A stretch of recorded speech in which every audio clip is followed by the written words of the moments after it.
சபாநாயகரை கண்டிக்கும் வகையில் இன்று அதிமுகவினர் கருப்பு சட்டை அணிந்து சட்டசபைக்கு வந்தனர். அதிமுக பொதுச் செயலாளர், எம்எல்ஏக்கள் என அனைவரும் கருப்பு சட்டை அணிந்து வந்திருந்தனர். கேஸ் சிலிண்டர் விலை உயர்வுக்கு காங்கிரஸ் மூத்த தலைவரும் லோக்சபா எதிர்க்கட்சித் தலைவருமான ராகுல் கண்டனம் தெரிவித்துள்ளார். இந்தியா மீது வரி விதித்த டிரம்புக்கு பிரதமர் மோடி பதிலடி கொடுத்து விட்டார். விலைவாசி உயர்வால் அவதிப்படும் மக்களுக்கு மத்திய அரசு மற்றொரு பரிசை வழங்கியிருக்கிறது என ராகுல் கூறியுள்ளார்.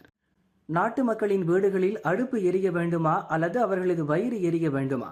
வெந்த பொன்னில் வேலை பாய்ச்சுவது போல் சமையல் கேஸ் சிலிண்டர் விலை உயர்வு அமைந்திருக்கிறது என முதல்வர் ஸ்டாலின் கூறியுள்ளார்.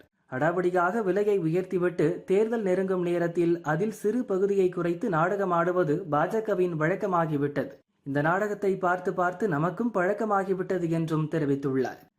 திமுக தனது தேர்தல் வாக்குறுதியில் சிலிண்டருக்கு 100 ரூபாய் மானியம் வழங்கப்படும் என கூறி 4 ஆண்டுகள் கடந்து விட்டன.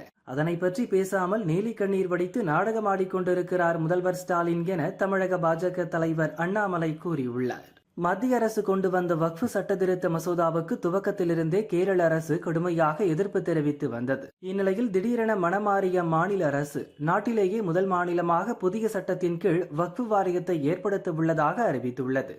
சென்னை காட்டாங்குளத்தூரில் நடந்த நிகழ்ச்சி ஒன்றில் தமிழக பாஜக தலைவர் அண்ணாமலை, நாதக தலைமை ஒருங்கிணைப்பாளர் சீமான் பங்கேற்றனர். நிகழ்ச்சியில் அண்ணாமலையும் சீமானும் அரசியல் ரீதியில் பல்வேறு கருத்துக்களை எடுத்து வைத்து பேசினாலும் இருவரும் ஒருவரை ஒருவர் பரஸ்பரம் புகழ்ந்து கொண்டனர். ஒருவேளை இது அரசியல் கூட்டணிக்கு அச்சாரமா என்ற சந்தேகம் அரசியல் வட்டாரத்தில் எழுந்துள்ளது. 2023-24 நிதியாண்டில் கட்சிகள் பெற்ற நன்கொடை பற்றிய விவரங்களை ADR எனும் ஜனநாயக சீர்திருத்த சங்கம் என்ற அமைப்பு வெளியிட்டுள்ளது. அதிகபட்சமாக பாஜக 2243 கோடி ரூபாயும், காங்கிரஸ் 281 கோடி ரூபாயும் நன்கொடை பெற்றுள்ளன.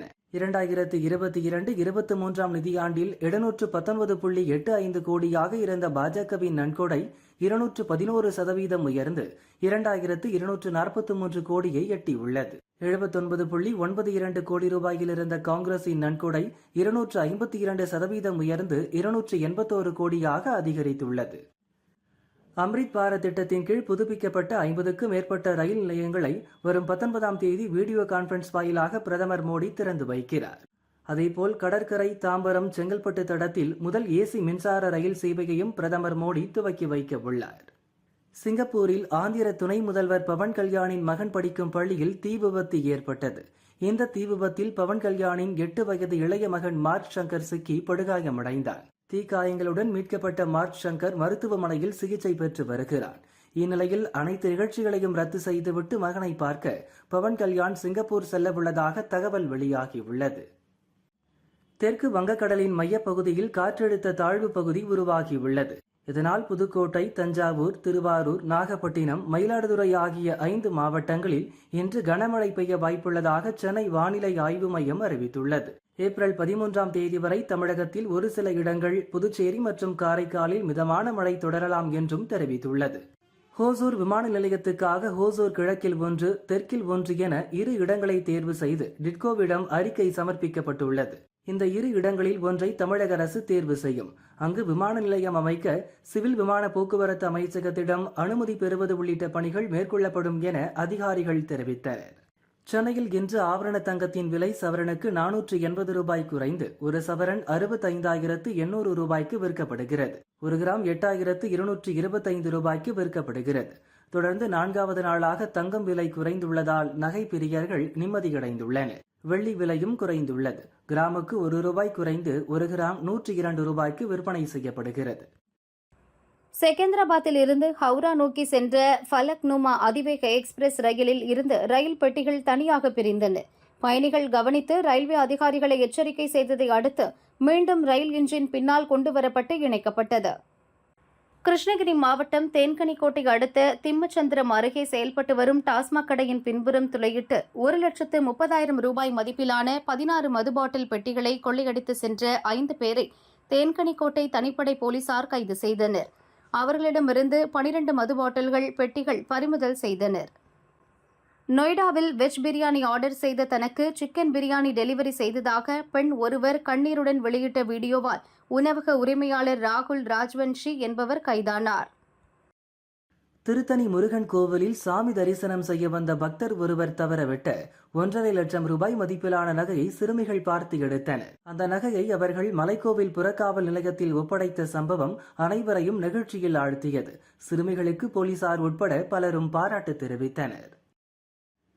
காசாவின் கான் யூனுஸில் உள்ள மருத்துவமனை அருகில் அமைந்திருந்த ஊடக கூடாரம், டெய்ரல் பலாக் நகரில் உள்ள மருத்துவமனையை ஒட்டி அமைந்திருந்த அகதிகள் கூடாரம் மீது இஸ்ரேல் ராணுவம் வான்வழி தாக்குதல் நடத்தியது. இந்த தாக்குதலில் பெண்கள், குழந்தைகள் உட்பட 57 பேர் இறந்ததாக அந்நாட்டு ஊடகங்கள் தெரிவிக்கின்றன. இந்தோனேஷியாவின் மேற்கு ஆச்சே மாகாணத்தில் இன்று அதிகாலை சக்தி வாய்ந்த நிலநடுக்கம் ஏற்பட்டது.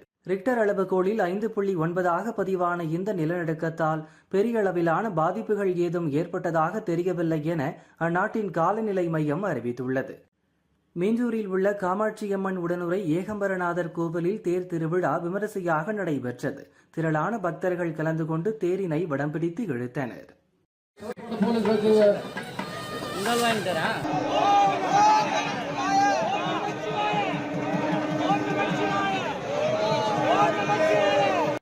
திருப்பூர் மாவட்டம் பெருமாநல்லூர் கொண்டத்து காளியம்மன் கோவிலில் நடந்த குண்டம் திருவிழாவில் 20,000க்கும் மேற்பட்ட பக்தர்கள் கலந்து கொண்டு பூக்குண்டம் இறங்கி நேர்த்திக்கடன் செலுத்தினர்.